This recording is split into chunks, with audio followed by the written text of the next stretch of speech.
There are several conditions we can check to determine which users are unable to log into the system. For example, we can check whether a user account is locked. Another thing we can check is which users have a login shell, such as Bash. In this video, I'll write a script that lists all users who can log in through a shell like Bash. First of all, I need to get a list of all users. I use the command getInt passwd to store a list of all users in an array called users. When you run getInt with passwd, it shows you all the lines of the passwd file as if you had read directly from the passwd file. I need an array to specify the list of shells that cannot be used for login.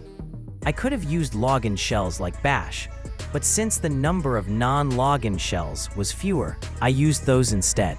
I use a while loop to iterate through all the elements of the user's array. Each passwd record has 7 fields separated by a colon, so I set ifs to colon. In the read command, I specify the names of the variables, each of which corresponds to its respective field in the passwd records.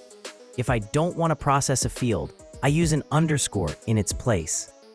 Now I need to check that the value stored in the shell variable, which was assigned earlier in front of the read command, does not exist in the no-login shells array, which means the user has a logged-in capable shell.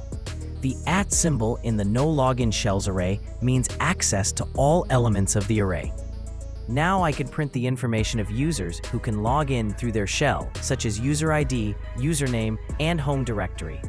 And finally, I close the while loop with the done command. Use the change mode command to give the file execute permission and then run it. The output shows information for 4 users.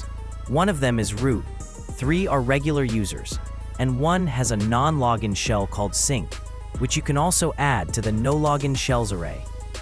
I hope you found this video helpful, and I'd really appreciate it if you subscribe to the channel.